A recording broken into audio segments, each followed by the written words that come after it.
Good afternoon, everybody. I'm talking hybrid here, presential, and the people online, because there's a lot more people online than there is in present. I guess that's due to the day after the 25th of April celebrations of freedom and the fact that it's been a very, very hot day outside. So thank you those who are here and that are tuned in as well. Welcome. So today we have a very special workshop called Philosophy and the Art of Writing. The title is taken from a book from our invited professor, a guest speaker, Richard Shusterman, who's recently published a book called Philosophy and the Art of Writing, which I think Martha will introduce in a moment as the first moderator of our first session. And we're going to have 3 sessions over the course of the next 4 hours from 2 until 6 p.m. Lisbon time. And this project fits in beautifully with and this workshop fits in beautifully with what we've been doing over the last while, and was because of Ellie that suggested Professor Richard Shusterman come and do a workshop here with us. And it's very much directly linked to the work of the project Mapping Philosophy as a Way of Life that has just begun actually under the head investigator in that project, Marta Faustino, who's also presenting today as well. And of course, connected with our research group here at Culture Lab, Forms of Life and Practices of Philosophy. So they're all interlinked here, and I think it's going to be quite fruitful in hearing Professor Shusterman speaking. And then the way we formatted it is the first session will be Professor Shusterman presenting and looking at his final chapter on his book, followed by a response and comments, and you can kind of do what you want there, Ellie Kramer coming over as a visitor as well to respond. And then we'll take a little break and we'll split into 2 sessions looking at the other chapters 1, 2, and 3. And we have 4 different interlocutors, only having 15 minutes each. So that's another thing. We're going to be very rigid. Already I'm speaking too much, so we haven't got that much time, because each speaker after that will only have 15 minutes. And then we'll have Professor Shusterman responding to the comments kind of as a starting point in some of the topics and themes that Professor Shusterman brings up in his very rich book, in a very concise, over 100 pages. But within that 100 pages, I think there's so much to think about and to digest and converse with. So without further ado, I'll give the floor over to Marta to begin the first session, and with Professor Shusterman as well.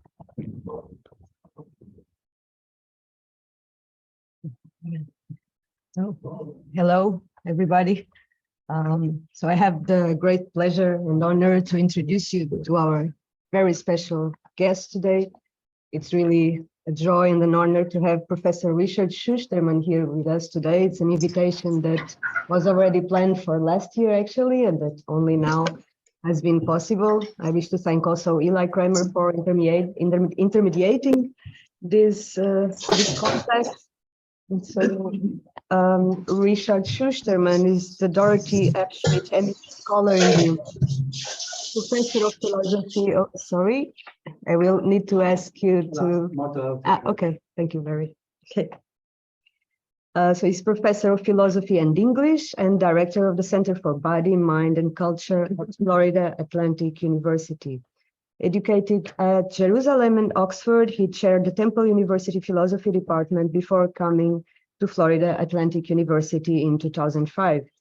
He has held academic appointments in Paris, Berlin, Hiroshima, Rome, Oslo, Vienna, Hong Kong, and Shanghai, and was awarded Senior Fulbright and NEH fellowships. His widely translated research covers many topics in the human sciences, with particular emphasis on questions of philosophy, aesthetics, culture, language, identity, and embodiment. His many authored books include T.S. Eliot and the Philosophy of Criticism, Practicing Philosophy, Pragmatism and the Philosophical Life, Performing Life, Surface and Depth, Pragmatism Aesthetics, which was published in '92 and was translated already into 14 languages.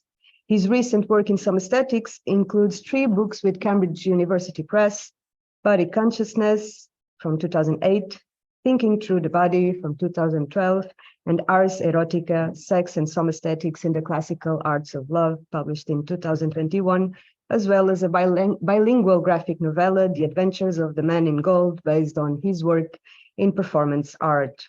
His most recent book, published by Routledge in 2022, is precisely Philosophy and the Art of Writing, to which this workshop is devoted. I wish to thank Richard very dearly for being here and for having accepted our invitation to discuss your work with us. And so without further ado, I will invite you to come here and give you the word. Thank you very much, the people who are here and also the people who are here virtually. So we can have a shared screen, and maybe it's good to put it in presentation mode.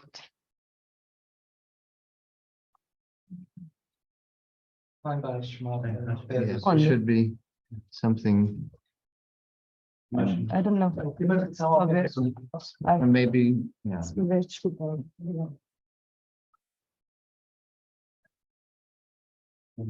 Okay.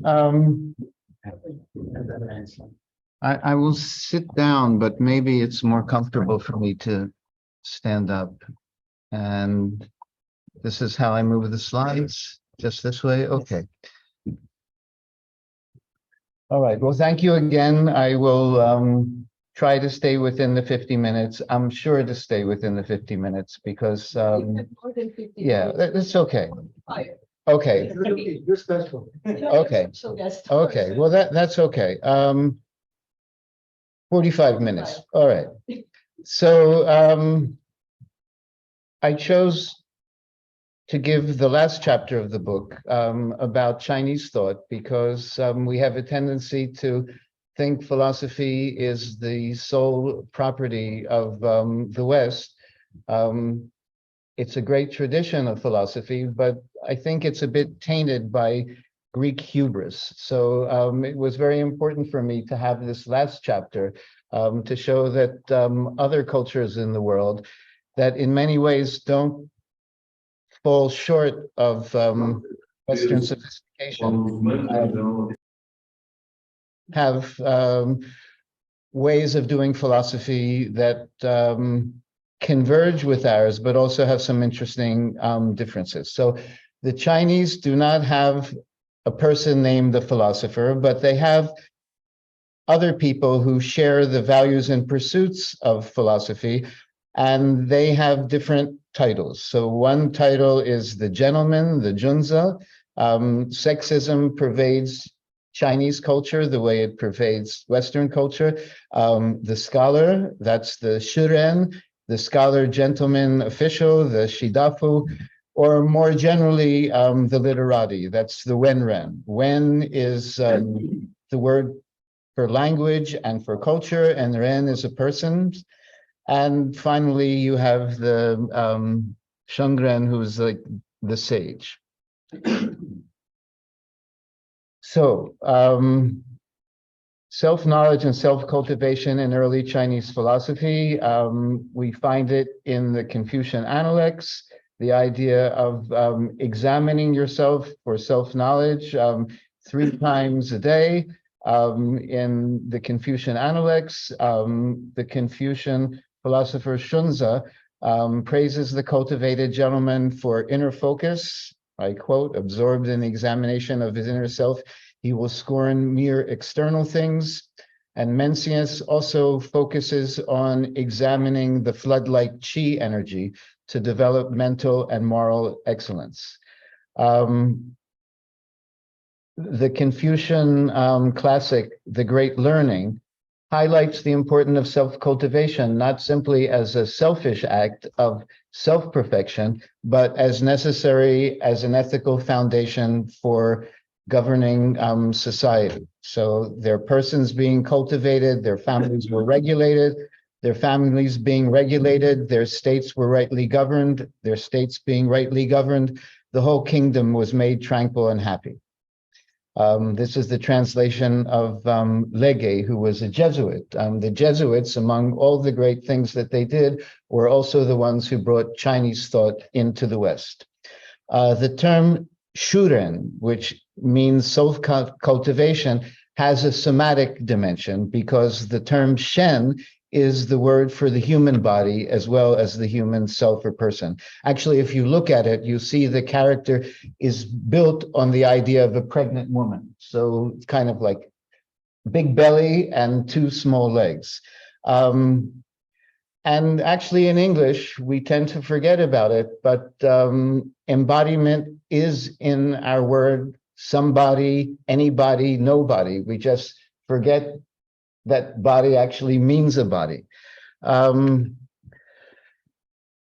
So the book is about philosophy and the art of writing. The purpose of the book was to show how the art of writing is important, even when we understand philosophy as something more than literature. More than literature in the sense that it involves a way of life, that involves action and experience, including experiences that cannot be perfectly captured in written form.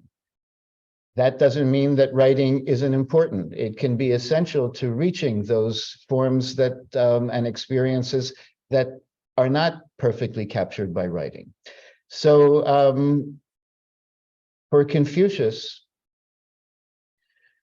there were two pillars of ethical and political government and harmony. One is the arts, music, which included poetry and dance, and the other was ritual. Both of them are aesthetic, both of them are embodiment. So here I have some quotes from the Analects, where Confucius recommends that young students study the songs, the Book of Songs, sometimes it's called the Book of Odes, because poetry teaches us how to talk, it develops our sensibilities, it strengthens powers of observation, and sharpens critical skills. Ritual is also crucially important for creating harmony and a well-functioning society. And as Confucius says, it tells you where to stand and how to behave properly. So that's the Confucian tradition. The Taoist tradition, the other major Chinese tradition before Buddhism came to China, also emphasizes self-knowledge and self-cultivation in a somatic way, but more basic. So it understands Shushen less in terms of arts of refinement like music and poetry, but more in terms of Shoshen, which is protecting the body through arts of somatic health. So the Taoist tradition is what gave China the Chinese medicine, the breathing exercises. You'll find that the Taoist examples are more from carving. There's a famous example of a butcher who knows how to cut the meat exactly in the right places. There's the archer who knows how to shoot the arrow perfectly. And the main thing is to take care of your body, because without your body, you do not live long. And that was a very important goal in early Chinese thought, because people didn't live long in China. There was a lot of wars, and Taoism in particular favors women because women tended to last longer, and they were the sources of life as they are today. So unlike Plato, who in the Phaedrus had a very strong critique of writing, China always emphasized writing and the somatic dimension of writing. So the Chinese emphasize the philosophical importance of writing and its embodiment for at least two important reasons. One is that Chinese language gives primacy to writing rather than speech because it's not a phonetic language. So unlike the European languages and Sanskrit, you don't understand Chinese by pronouncing phonetically the words. Chinese is a language of ideographs.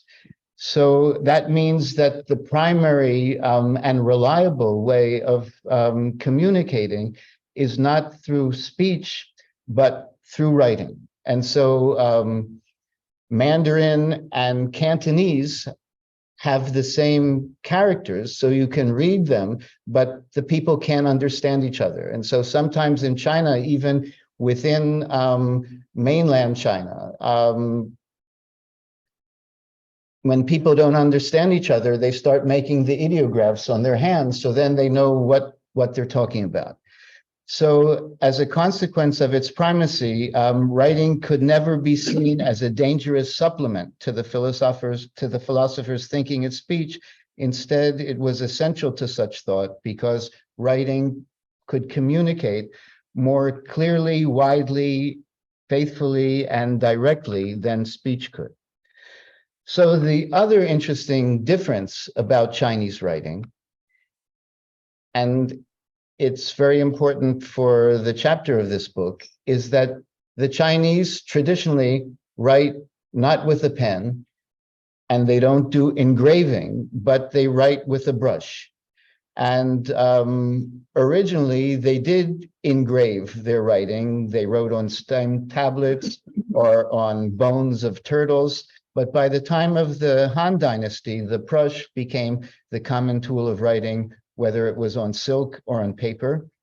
And the result of the fact that people wrote with a brush was that calligraphy and painting became very accessible skills to people who were interested in literature. And so writers needed in some way to have what we would call in Western culture, good penmanship in order to actually be a writer. And so what developed was, and I'll talk about it soon, was this culture of the three perfections of Shi, Shu, Hua, which is poetry, calligraphy, and painting, that were all together. Now, here's a slide about the difference between writing and with a pen and writing with a brush. When you write with a brush, you're doing watercolors. And so you cannot like go over like you can with a pen. You cannot erase. And so what you have to do, you have to learn to write not only swiftly and skillfully, but also you need to make the characters in the right order. So it's very interesting when you think of a Chinese dictionary. So it's not like we do it with A, B, C, D, because they don't have the A, B, C, D. That's part of like a phonetic thing. You do it by how many strokes there are in the word. And you have to do the strokes in the right order, because if you do it in the wrong order, the brush will drip, and so it will smear. And so this means that to write clearly and legibly, you have to have skills with the brush. And because it's a brush rather than a pen with a single point, and the brush has lots of hairs, and the hairs can be thinner, finer, or thicker. So it gives you a lot more expressive power, because the different hairs of the brush, how much water there is with the ink, all these things can give a different texture to the image that you make. And so I have here, even a single brushstroke of black ink can convey a variety of color shades and tonalities of expression. And although the medium is very simple, it's just like black, like a black stone and water. You have all these expressive qualities that can be presented. And so it's very easy to move from simply writing to calligraphy to painting. So I already talked about the idea that you can't go over and you can't erase. And so there's a spontaneity of writing with a brush that can express the spontaneity or mood of the person writing. So calligraphy in the West, it comes from kalos and graphing, beautiful writing. But in Chinese, calligraphy is called shufa, which literally means writing method. The shu is the writing and fa means method. But beauty was always important. And the expressive qualities of the brushstrokes of one's writings were highly praised in the scholarly tradition in China. And so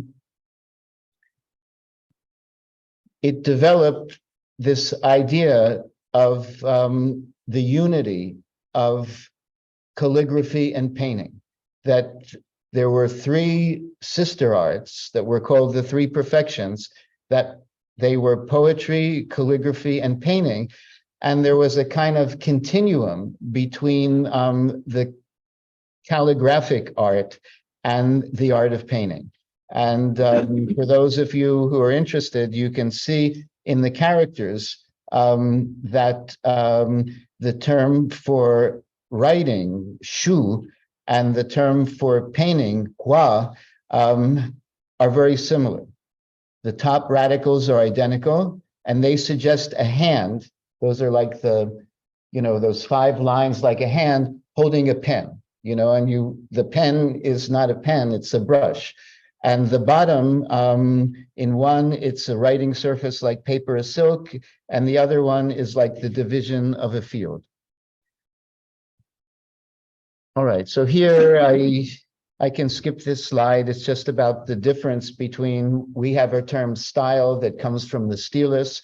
The Chinese have a different word for style, which is feng. It comes from wind or atmosphere, and the feng is the outside expression of the qi energy, which is inside the person. But that is not essential to this talk. Virginia Woolf, someone who doesn't play a big role in the book, but is worth citing, she writes, the pen is because the pen is a rigid instrument, it can say very little. And the brush is a much more flexible instrument. And so it can express a lot more. And so here I have a contrast between the Chinese way of self-examination through calligraphy and poetry and using the brush, and the Western idea of self-examination that I take from Benjamin Franklin. And you can see the difference in the aesthetic of Chinese writerly self-examination and Franklin's example. So this is from Franklin's autobiography. And so in other words, he examines himself, the old Delphic maxim of know thyself. And so Franklin is examining himself to examine his faults. And so he has a list of virtues. They go down, that's the vertical axis. And then there are the days of the week from Sunday to Saturday. And he examines himself about whether he commits a sin or a vice of one in terms of a failure in one of those virtues by the day, so we can see that on Sunday he violated the virtue of silence 2 times. And so this is kind of like Franklin's way of doing it, but it's not very expressive, right? It's very clear, it's very logical, but it's not very expressive. There's just like, it doesn't matter what color the dot is, how big the dot is, how dark the dot is, how clean the dot is. It's just very, very abstract. Whereas if you examine yourself by writing a phrase or writing a poem, you can see much more the idea of what expressive qualities are expressed in the calligraphy that you're writing, because you're writing from a mood, you're writing from a level of fatigue, and all these things get expressed in the brushstroke. So for the Chinese, it's very important that you have the skill of the brush, whereas even before we worked with typewriters and computers, in the West, some of our great philosophers didn't take the quality of penmanship so seriously. So Montaigne, for example, he writes, "I cannot even write so I can read it, so that I would rather do over what I have scribbled than give myself the trouble of unscrambling it." So Montaigne believed very much in writing, because he said he had a worse memory than anyone that he ever knew. And so this is why he liked to write things down. But then he says in another essay that he can never read what he writes down. So, you know, he just writes something again. So Montaigne attributed that to his general clumsiness, but a Chinese scholar would never accept that clumsiness and would work very hard to be a decent writer. Okay, so mastery of the brush in Chinese writing involves distinctive somatic skill. And as I said, visual appearance is not the criterion of proper Chinese writing. What's very important is you make the strokes in the right order and in the right direction. So, and the Chinese can see whether you were able to copy the visual form or whether you did it in the right way, because you can feel the energy when it's done in the right order. Yeah.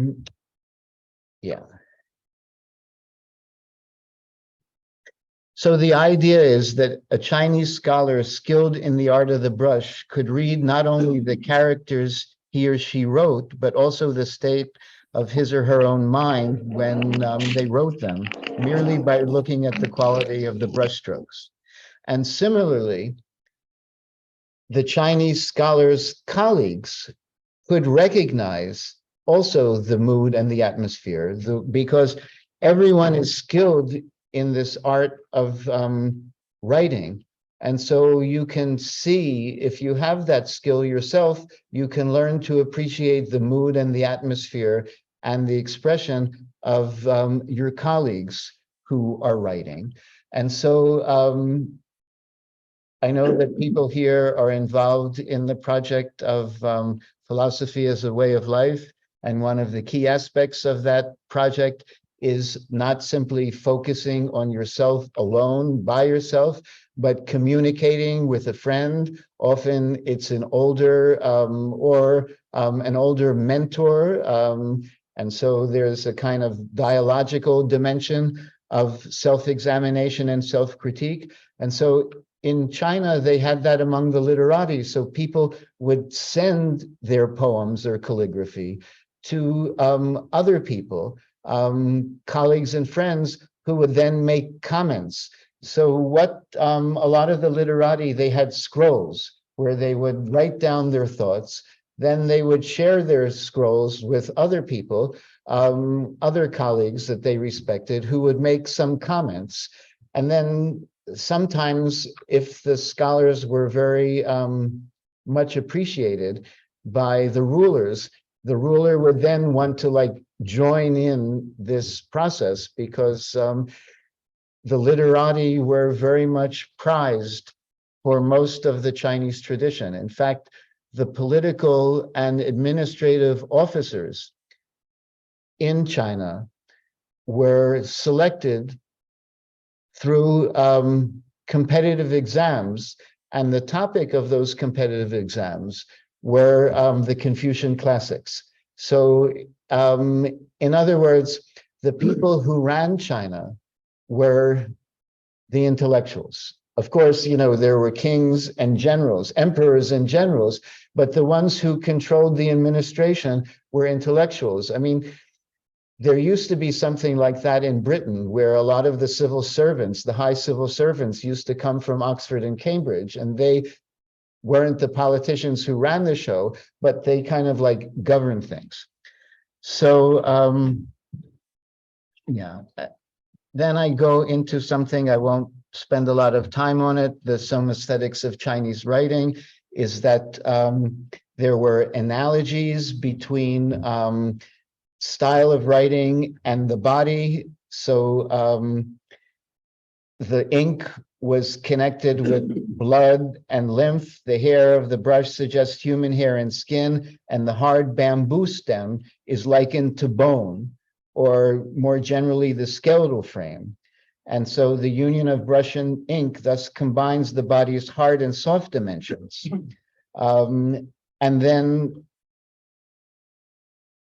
calligraphy was also described in terms of bodily parts like arteries, sinew, and bone. And good calligraphy was supposed to have more bone and strength and not so much flesh. I'll move on. Yeah, these are all details about how the idea of writing is analogized in terms of bodily parts and bodily principles. But what I'd like to mention, because it's very interesting, is this anecdote from Chuangzi. Chuangzi is the great Taoist writer after Lao Tzu. Lao Tzu is a legendary figure like Homer. He's the legendary, imaginary author of the Tao Te Ching. Chuangzi is a real person, a real philosopher, and he has this anecdote, which I will read here, which gives you a sense of the important bodily dimension of writing. So Lord Yen of Song wanted to have some pictures painted. The crowd of court clerks all gathered in his presence, received their drawing panels, and took their places in line, licking their brushes, mixing their inks, so many of them that there were more outside the room than inside. There was one clerk who arrived late, sauntering in without the slightest haste. When he received his drawing panel, he did not look for a place in line, but went straight to his own quarters. The ruler sent someone to see what he was doing, and it was found that he had taken off his robes, stretched out his legs, and was sitting there naked. Very good, said the ruler. This is a true artist. So the idea is that the true artist, first thing that he takes care of is his body, not the ink and not the brush, but himself.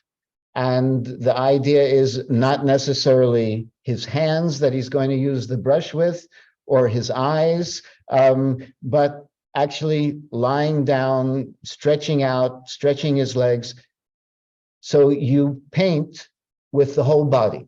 Of course, you use your hand and your eye, and you're kind of focused on that, but the quality of your penmanship or brush, the quality of your brush strokes depends on the state of your body in general. And I don't have a slide of it here, but one of the famous Chinese artists of today, until very recently, he was president of the Chinese Academy of Fine Art.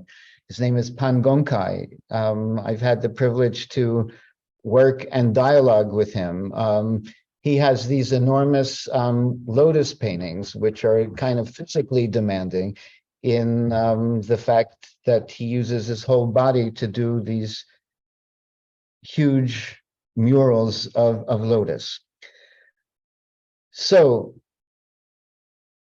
the literati, that tradition was very much prized in China. And apart from a short period, those painters, the literati painters, were prized more highly than the court painters, because the court painters were commercial painters, whereas the literati painters and calligraphers and poets were gentlemen in the sense that they didn't paint or write for money.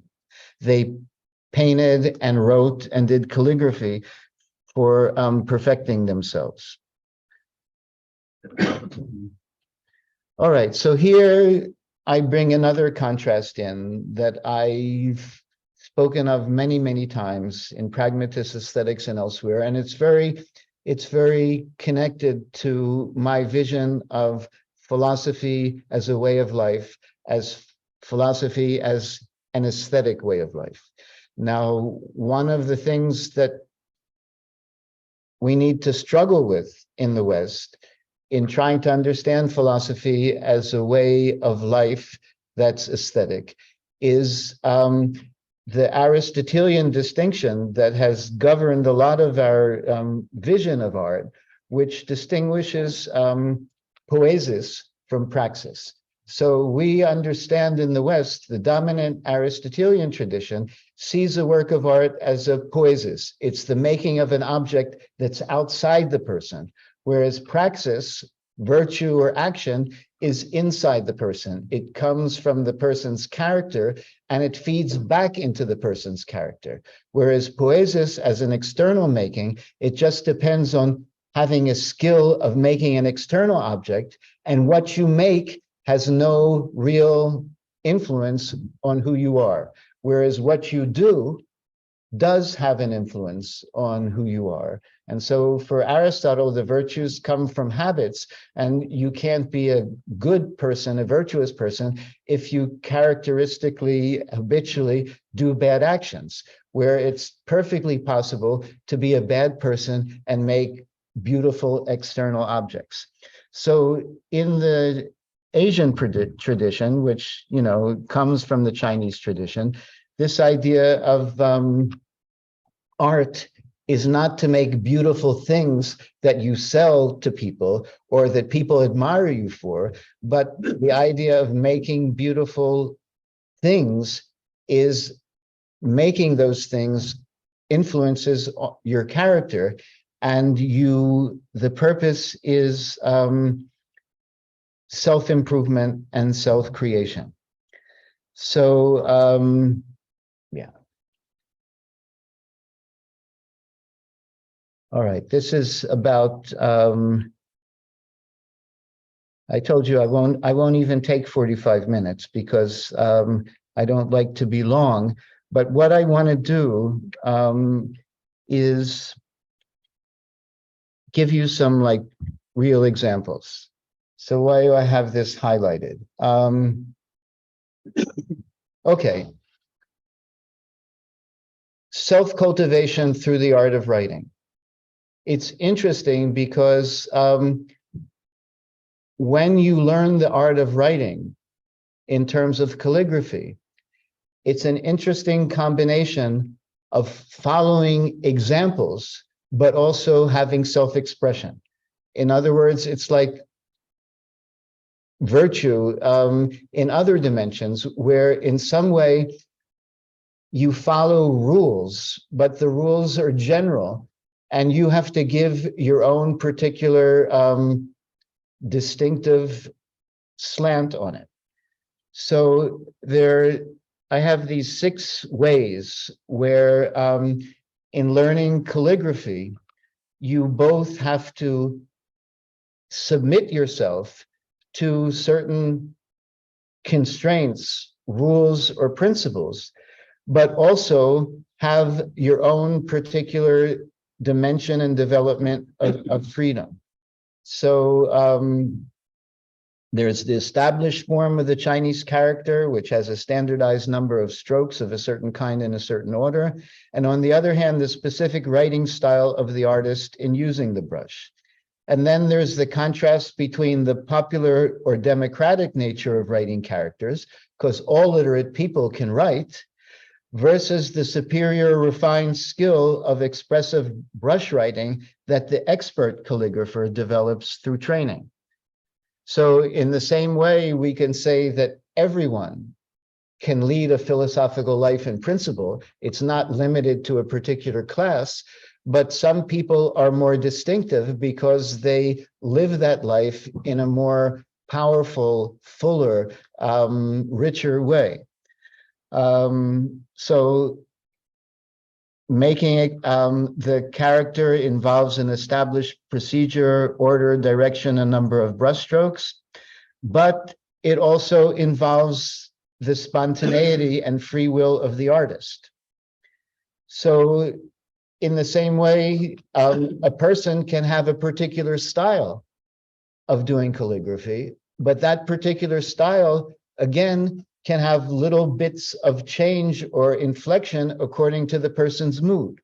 So there's all this, there's premeditation versus spontaneity. Before a calligrapher begins to write, he or she has an idea of what characters they're going to write. But then once the writing starts, the spontaneity takes over. So there are all these different tensions that are interesting for the project of self-perfection, which involve rule following to a certain extent, tradition following to a certain extent, but also some kind of innovation.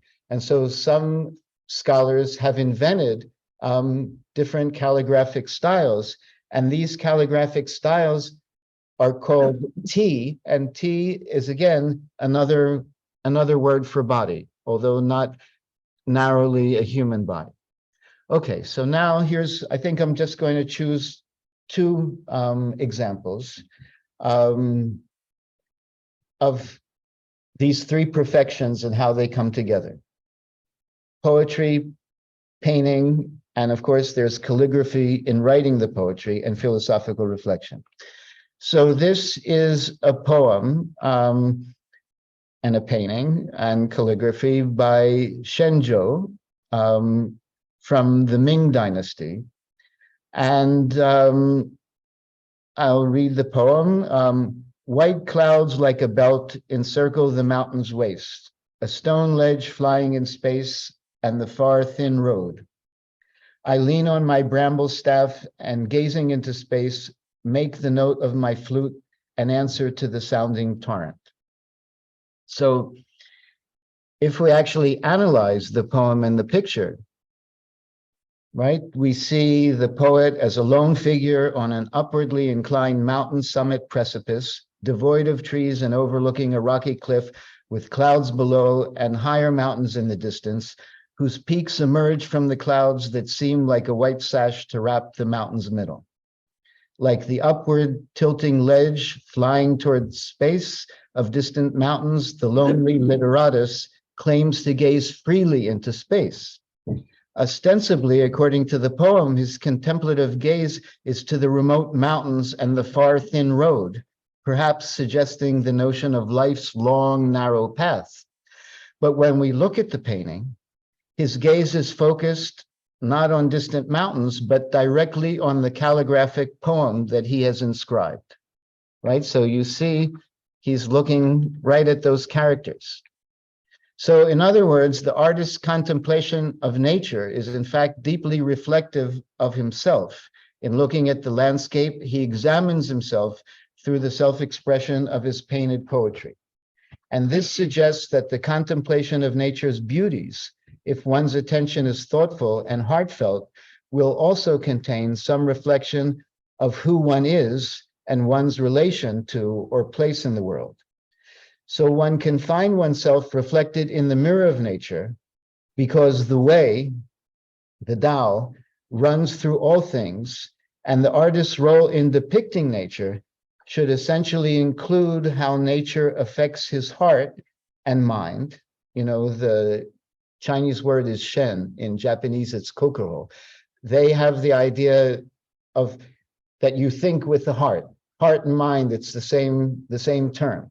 So when I say heart and mind, it's kind of one thing, because the heart mind also belongs to nature's powers and beauties.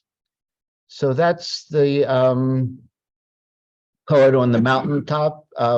He leans on the bramble staff, And again, there's a somesthetic dimension to that. His leaning implies bodily effort and fatigue of climbing the mountain.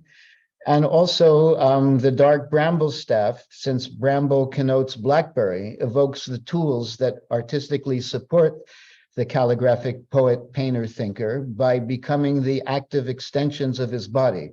The staff, like writing painting brush, and the black colored ink of his art. So here again, we go back to Confucian ideas of the importance of art in self-cultivation.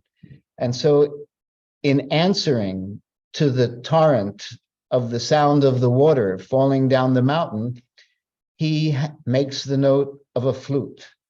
So again, the art is a reflection and a complement of nature. And we have a philosophical vision of nature and art, of human life and inanimate things unified in charming harmony.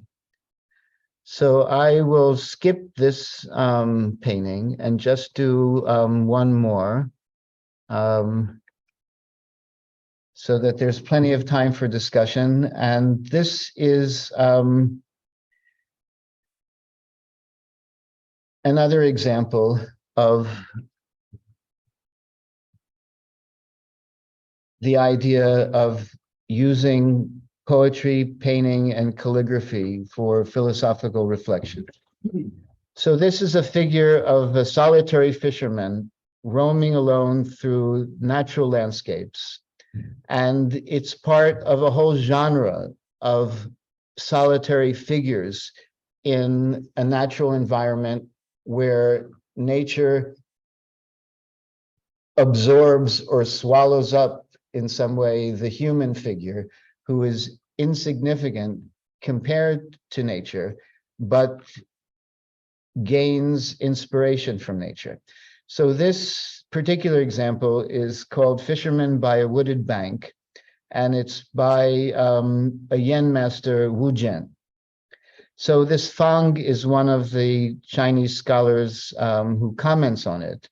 So you can see there's not a lot of brush strokes. It's very light, a lot of empty space of just paper. The fisherman's figure, briskly done in a few strokes and dots, is a marvel of abbreviation, while the rocks and trees depicted with the same halting, round, blunt brushstrokes and clustered ink dots bristle with energy and liveliness. So the fisherman's forward-leaning figure is curved in concentrated thought, and the artist brushes the following poem in a clear cursive script, and you can see it above the energetic, effortful fisherman. And this is the poem. Red leaves west of the village reflect evening rays. Yellow reeds on a sandy bank cast early moon shadows. Lightly stirring his oar, thinking of returning home, he puts aside his fishing pole and will catch no more. So the figure of the solitary fisherman roaming alone through natural landscapes became this kind of important image. And if we analyze the poem, we can see that caught between day and night, the sun and the moon, the work of fishing and the restful haven of home, caught between these things, the artist finds his mood of self-examining reflection magnified because the environing atmosphere of reflections comes not simply through the water. The water is obviously a reflective device that is used all over in all cultures, but the reflection also comes through the red leaves and the yellow reeds that respectively reflect the setting sun's rays and the early moon shadows. Moreover, the situation has a reflective, deliberative character. So should the fisherman continue his day's labors, or should he refresh himself by ending them? So the poem says, thinking of returning home, how does he perform the thinking? Not by sitting empty-handed meditation, but he's thinking while lightly stirring his oar. So the thinking is done through bodily action and is proprioceptively felt through the body. So there's a somaesthetic dimension to thinking. And the idea of lightly stirring of the oar is a very good metaphor for self-expressive brushwork, artistry in poetic writing and painting, which edifies while it entertains. So you can imagine the oar in the water as a metaphor for the brush in the ink that is also a watery liquid. So the oar in water is like the brush in ink, or the inked brush on paper, skillfully guided by the person's hand and body, but also guiding the person to a new position or condition of understanding, because you can come to a better understanding of yourself after you look at what you created in calligraphy, painting, or poetry. So these arts are arts of not only self-expression, but of self-discovery. So the fisherman was taken also as a symbol of scholarly retreat from the busy life of the court, because a lot of these literati were initially designed to work as civil servants in the court. I talked about that earlier. What happened after the Yuan dynasty, in the Yuan dynasty, after the Song, when the Mongolians conquered China, the literati didn't want to serve these foreign Mongolian rulers, and therefore they retreated into more of philosophical life separated from political action, whereas the Confucian ideal was to serve your community by being a literary, philosophical person. So the lightly stirring and the free movement is a contrast to oppressive work in the court as a scribe. And then the other point I would like to make is that the idea of returning home. So the actual Chinese does not mention the word home. The literal meaning is more to return, perhaps, to return to yourself. And so this is like a very important philosophical commonplace in the idea of philosophy as a way of life, of like coming back to yourself, right? Turning inward, and instead of being distracted by all the different social concerns and ambitions, to come back to yourself, know yourself, and work on yourself. And this idea of a return to the self is an important philosophical notion. So I will not go through these other poems because I don't like to take a long time. I don't know how long I've taken, but I'll just conclude with a few remarks about the importance of tools and technology for writing and philosophical thinking. So I highlighted in the beginning the different qualities that writing with a brush has to writing with a pen. But when we think about technologies of writing, people don't use either the brush or the pen anymore. When I was in college, I used a typewriter. People don't use typewriters anymore. Although I've kept one because I learned after one of the hurricanes that we suffer in Florida sometimes, when I lost power for a week, I was very frustrated in that it was very hard for me to compose by hand. And if I composed by hand, I would then have to wait till I got a computer at my disposal, but with a typewriter, you can then scan it, and it's much easier. So I'm a big believer in redundancy and having more than one medium of communication. And the latest developments don't always cancel out the old. So television did not make radio obsolete. And yeah, but those new developments of technology also change your way of thinking. And so Nietzsche noticed this when he began to have failing eyesight and employed one of the prototypes or precursors of a typewriter. He writes, "Our writing tools are also working on our thoughts." And T.S. Eliot, when he started composing on the typewriter, he writes, "Composing on the typewriter, I find that I am sloughing off all my long sentences, which I used to dote upon. Short staccato like modern French prose, the typewriter makes for lucidity, but I am not sure whether it encourages subtlety."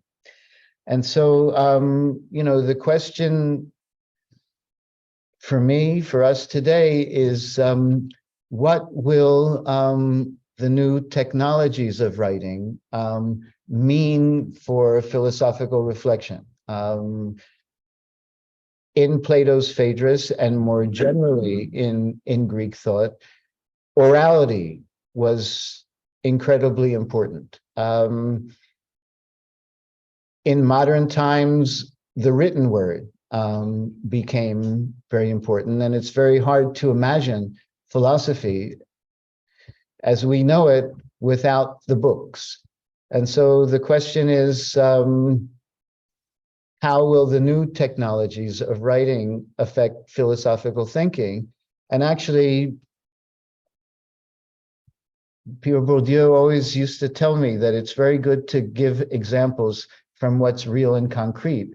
And so instead of talking about writing and typewriters and computers, I mean, we're in a situation of hybridity, right? I'm looking at you, but there are people behind me on the screen that, I completely forgot about, but they're there. And so we have a new kind of way of doing philosophy, which is this kind of hybrid form, which is still in the process of transforming us. And it will be an experiment to see to what extent we will still be having face-to-face meetings, and to what extent and to what power we can continue to have in-person dialogue and make that the kind of like core of philosophical exchange, the way it was in the time of the ancient schools, where people had philosophical lives together. They shared meals, they shared discussions, very often in religious orders, they shared dormitory space.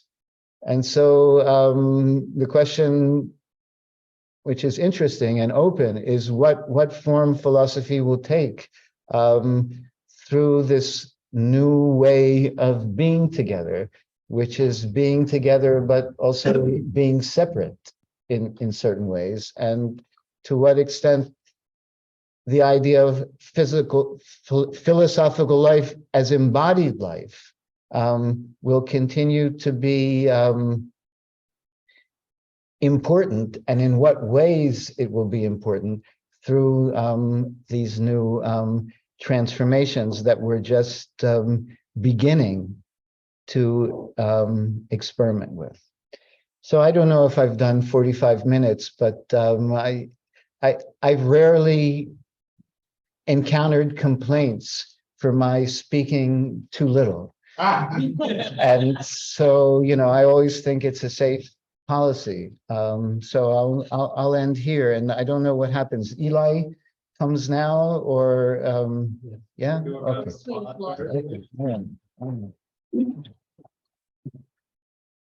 Thank you Okay. for this beautiful and thought-provoking talk. We will have a response right away by Eli Kramer, and since we really have very limited times, I'm saving time with introductions, if you don't mind, of all the colleagues. So I'm just going to say that Eli Kramer is, you can come here, Eli, is an associate professor at the Institute of Philosophy of the University of Rotterdam.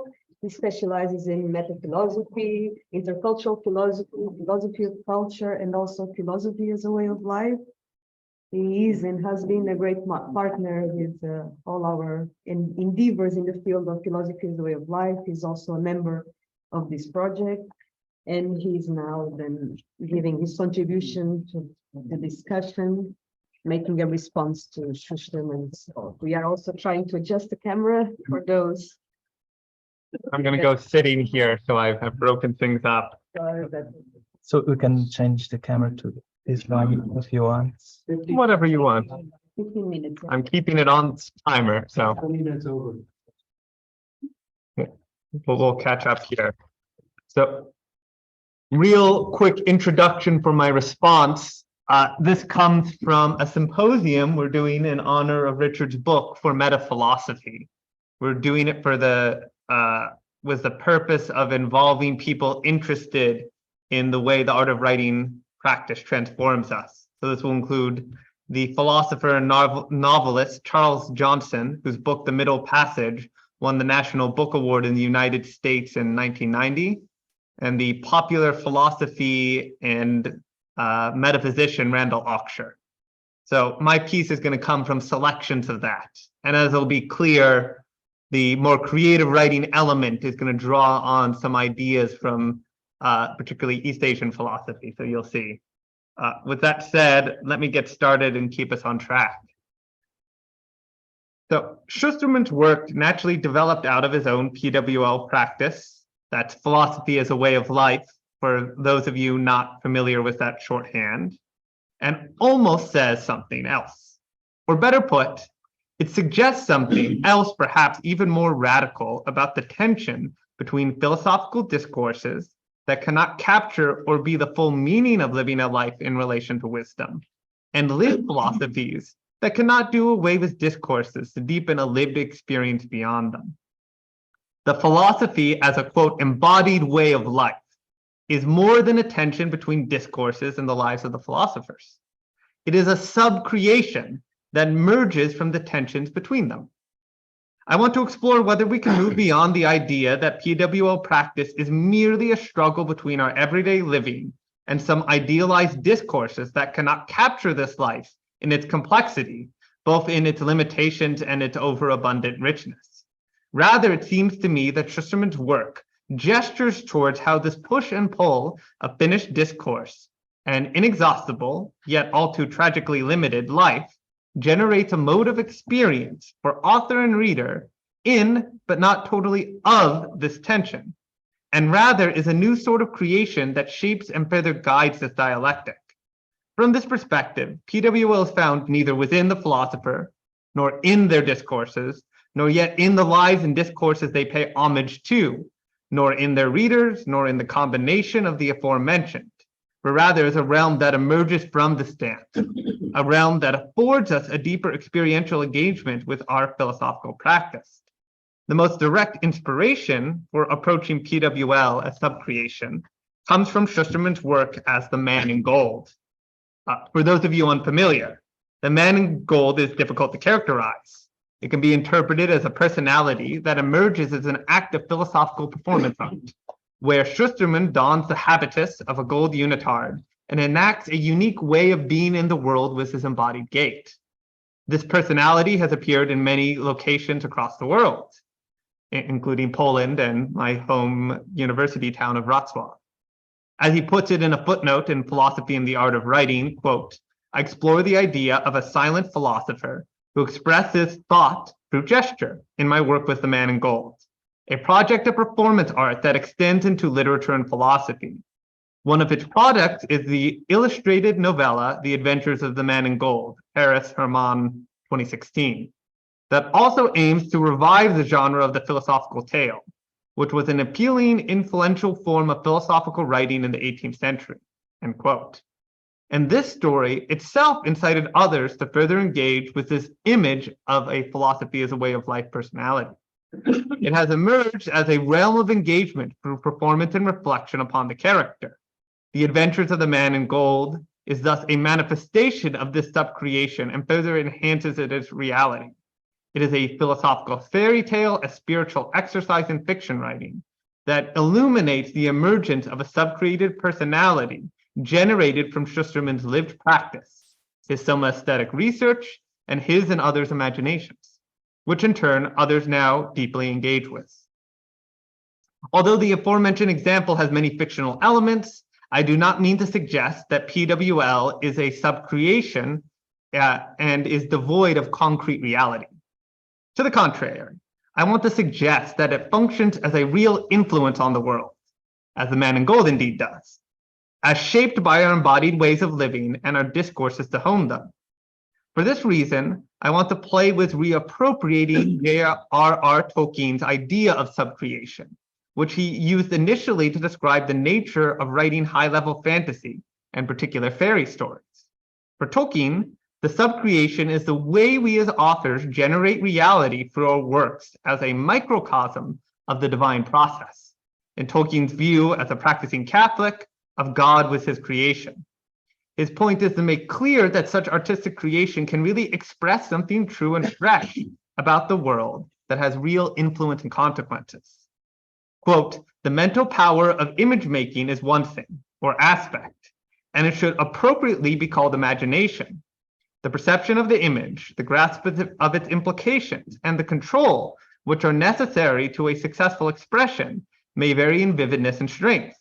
But this is a difference of degree in imagination, not a difference in kind. The achievement of expression, which gives or seems to give the inner consistency of reality, is indeed another thing, or aspect needing another name, art, the operative link between imagination and the final result, subcreation, end quote. Notice that this seems to give is a follow-up qualification, one I deem to be for those who might find his apology for art as demiurgically offering us reality as found created by a disciplined imagination to be too radical a view, or to account for works that do not quite fully achieve the status of subcreation. Art forges a path for imagination to say something real about the inner consistency of reality, and that expression is real in its effects and powers for the author and reader. In this case, however, it is not the philosophical discourse that is the subcreation, but the experience of the philosophical way of living that emerges through the mutual dynamics of philosophical discourse and philosophy as lived. It is difficult thought to articulate and is, to borrow Rilke's famous term, almost unsayable. In order to attempt to get at expressing this difficult but not quite ineffable, and yet fully to be impact insight, in the experience of gauging with Shusterman's through the insightful medium he has elucidated, let me try my untrained hand at the art of writing beyond the academic symposium response. Since I think this intuition that PWL can be treated as subcreation is latent in Shusterman's text and practice, I have chosen to use several different moments and ideas from philosophy and the art of writing as points of departure for further inquiry. Some select memories, repurposed, reorganized, and manipulated, take up these starting points to further our investigation. This work is a spiritual exercise for myself, and I hope for you, in what it means to commit oneself to philosophy as a way of life. Through them, we can explore if and how PWL might be considered subcreation. For our purposes, it does not matter where my memories end and fiction begins. The original sources for these narratives are starting points to explore a problem that is beyond them. We need not be limited by a desire for fidelity to autobiography. The task is to explore in the writing and reading of these narrations drawn from life but not reducible to it, this account of how we create realms of engagement for the art of living as philosophers, which is not so easily sayable via the means of a typical symposium response or presentation here. By doing so, we may find some forgiveness and appreciation for our philosophical vocation that creates something more than what we say or are now. So with the time I have remaining, I'm going to read you the second of 3 vignettes that I attempted in this piece. Second vignette is called Recalling Spiritual Practitioners. First quote, I named The Awful Trade of the Professor, according to William James. And these quotes are from Shusterman's book. What an awful trade that of a professor is, paid to talk, talk, talk, James laments. I have seen artists growing pale and sick whilst I talk to them without being able to stop. And I love them for not being able to love me any better. It would be an awful universe if everything could be converted into words, words, words, end quote. Second, the bone and sinew of a cultivated person. Quote, the mastery of the brush in Chinese writing involves distinct somatic skill. A Chinese scholar skilled in the art of the brush could read not only the characters he wrote, but also the state of his own mind when he wrote them, merely by looking at the quality of his brush strokes. Similarly, by simply practicing his use of the brush, often by imitating exemplary models, he could increase his refinement, end quote. Let's go farther back. Let's unravel memories and make a tale worth telling about this philosophical way of life that is sub-created. But where do we turn in the storehouse of memory? Whence the model of this sub-creation? Surely not us academics, fragile, often petty, filled with self-doubt and anxiety, who can hardly sleep on a functioning schedule. No, let's start with the lives that seem more whole and work back to the displaced and atopos philosopher who engages with a realm not quite his discourse and more than that, a realm less than life but driven by it. Let's start with people much more whole but whose life is close to this one and whose creations may be easier to enter. I naturally wander back to a regular topos of comparison in my own musings, the personality of my friend Marco. Black curling hair with deep-set features, eyes bubbling with perception and joy and love for others. He is gentle but not limited to a life divorced from the rougher parts of the world. He has depth and insight into the tragic comedy of the grand play. He is a Soto Zen practitioner, but not doctrinaire, and very much of and in the world, as Master Dogen surely wished. He is one of those people it is good to be around, who warm the soul up with sincere care. He had his own struggles, he is all too human. Yet let me illustrate this powerful balance he has, his ability to be whole in a way that I feel too scattered to quite be. He mentioned during our most recent call, it was a powerful experience. I could truly observe and let pass by my vulnerability, my intensity of feeling. So I'm really grateful to see this gift from my practice, even though I'm sorry we couldn't stay close. They would have been a wonderful friend. I really wish there was a way we could have held our intimacy. But I know that wish will force me to cling to a situation that wasn't really tenable. Today, I really feel the gifts of my practice.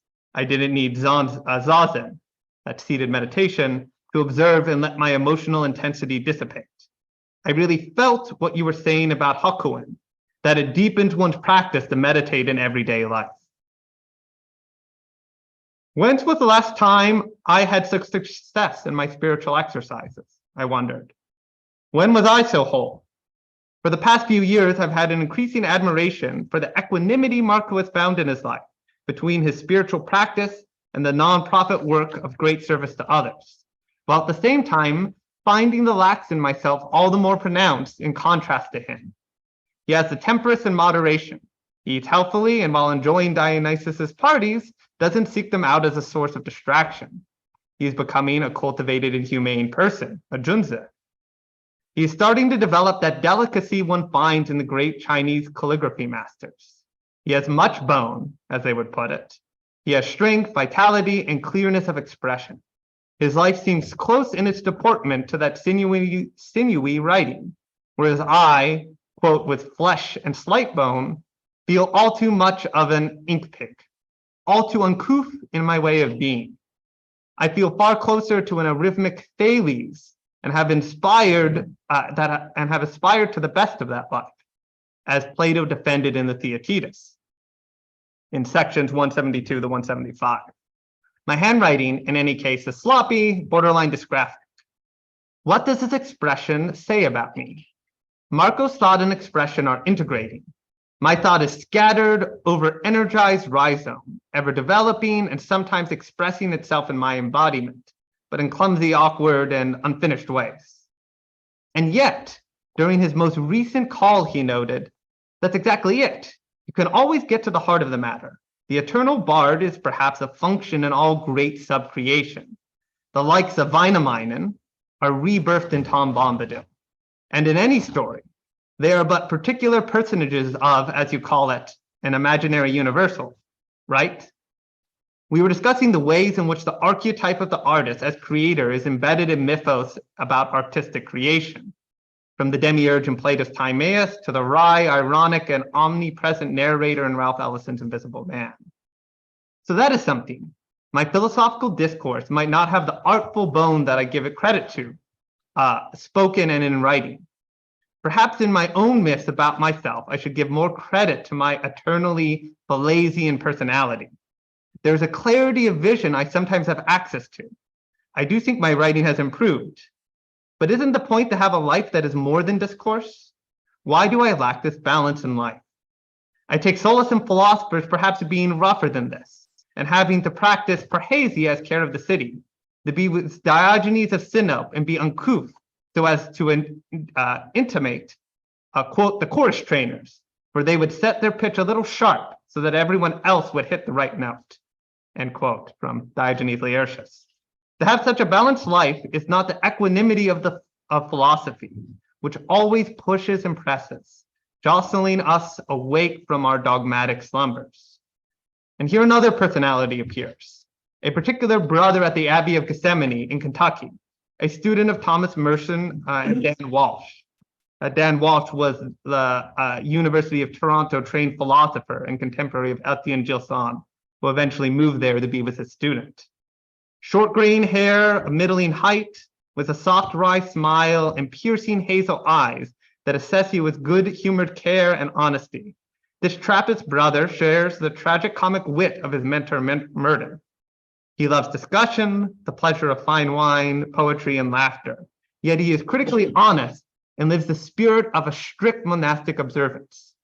In the summer, he lives mostly outside with a light mattress in the woods, making friends with the animals as St. Francis once did. He was always so honest about the beauty and all too human concerns and challenges of his monastic life. He once said to me, quote, "There's two extremes you can go to. Some people are so meticulous about doing everything right, I think that can cause a narrowing down. You get preoccupied with these external observances. I think that the fault of the past is that it was all that. It was just a life of penance and keeping the rule. And if you keep the rule will keep you." That was the kind of code that the abbot was preaching. Yet there's so much more to it. You can go to the other extreme, where you can just be completely free and not pay attention to anything anybody else is doing.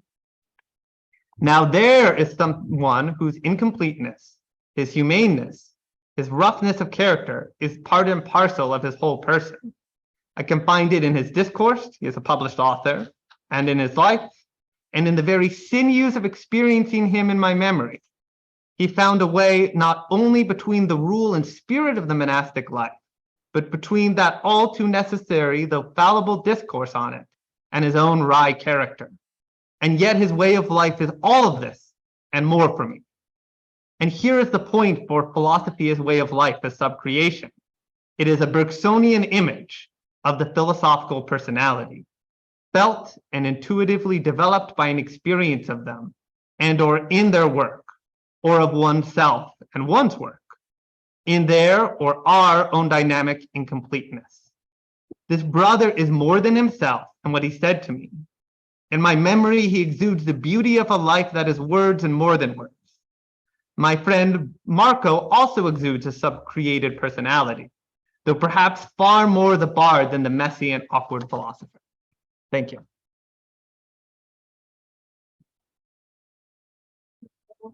We are 25 minutes, right, behind our schedule. 15 minutes. 15 minutes, so now Richard, you can respond. You know what I think? Maybe it's a good idea. I show a short clip of the man in gold because I don't think there's any point You can do whatever you like in your. Yeah, because let's see. Maybe I need some help. I have a couple of clips here. Because I think it'll be more illuminating. And I could have done a paper on the man in gold. Actually, I should say that it's a novella. It was published bilingually in Paris in 2016, and then the second edition is only in French. That second pocket edition is 2018. So let's see, there should be something that says no, maybe is there something that says videos from Denver? Let's see. So here's a clip of this is a short clip of a performance. Don't forget to share. Yeah, we need to. Okay, because all right. Otherwise people. Okay, all right. So we can Wait, share the screen. exactly. Ah, There we go. That's right. okay. So this is a clip of a performance in Paris. So you can see the man in gold. He's someone who possesses me, and yeah. So he's the philosopher without words. It's an experiment in trying to have a philosophical persona that doesn't speak, because in the Taoist philosophy, Lao Tzu says, he who knows does not speak, he who speaks does not know. So this is just a clip, and then I'll show a different film. This is in Paris. I work with a Parisian artist. The costume, that's the scent. The costume was the costume of the father of the artist I work with, who was Jean-Louis Thomas, who was the principal dancer of the Paris Opera Ballet. I'll show you another one. This is a bit longer, but it's still within the 15 minutes. Don't forget to share. Okay, I need to share again. Okay, this needs to be improved, this technology. So each time you have to share. It's okay. Is it? Ah, okay. It is Yeah, still- okay. I thought it would still be shared. So this is in Cartagena in Colombia.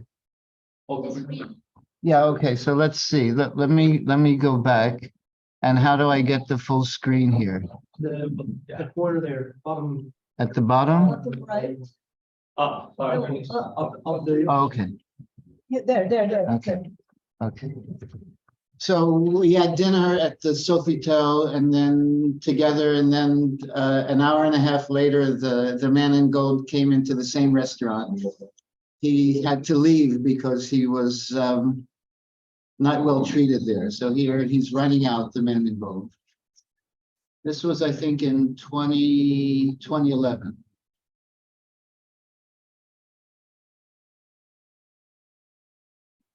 So there's a philosophical tale about him, but he exists in a variety of films and performances.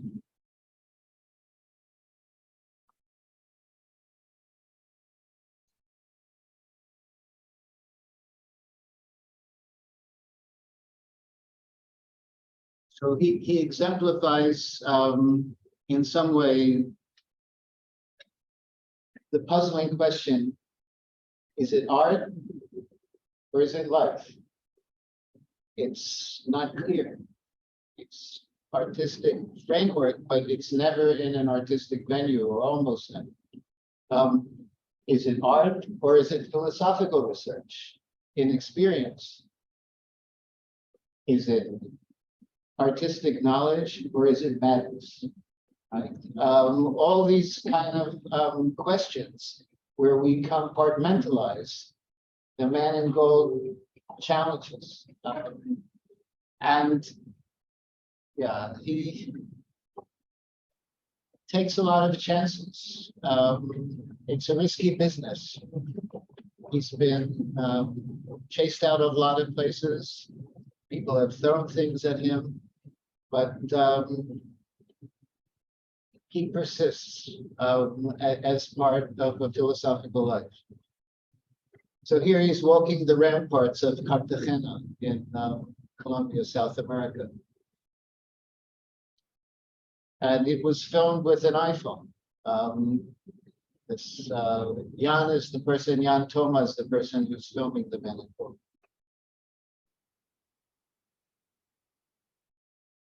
You know, and I really recommend the novella to you. It's a very easy read, and it's got more philosophy in it than all my other books, because fiction allows you to compress lots of ideas into a small space.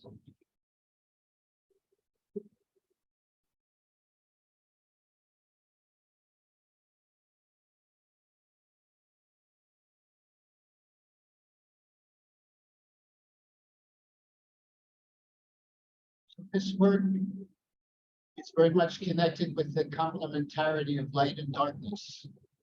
Most of the work happens at night, and the work is connected with the idea of light.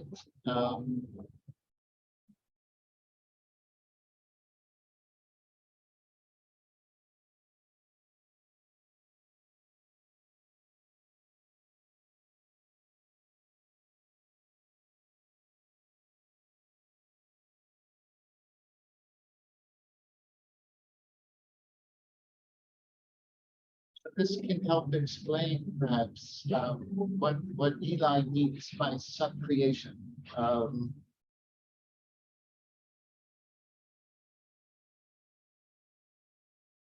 But it's not a term that I'm particularly familiar with or had ever encountered before I read Eli's text. And the Man in Gold continues. He had an adventure at Sacré-Cœur just a couple of weeks ago,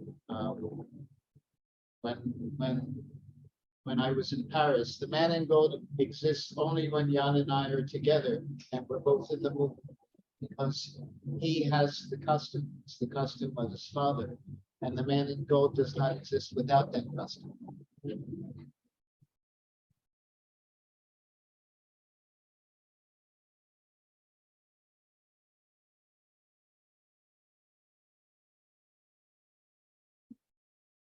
So I think that was like 15 minutes. I think that clip is maybe 12 minutes and the other one is just 2. Maybe we can just do the break and then keep on track. That's right. Yeah, That's right. exactly. That's right. Yeah. That's right. So Maybe a round of applause and take a short break. that's right. Yeah. Yeah, okay.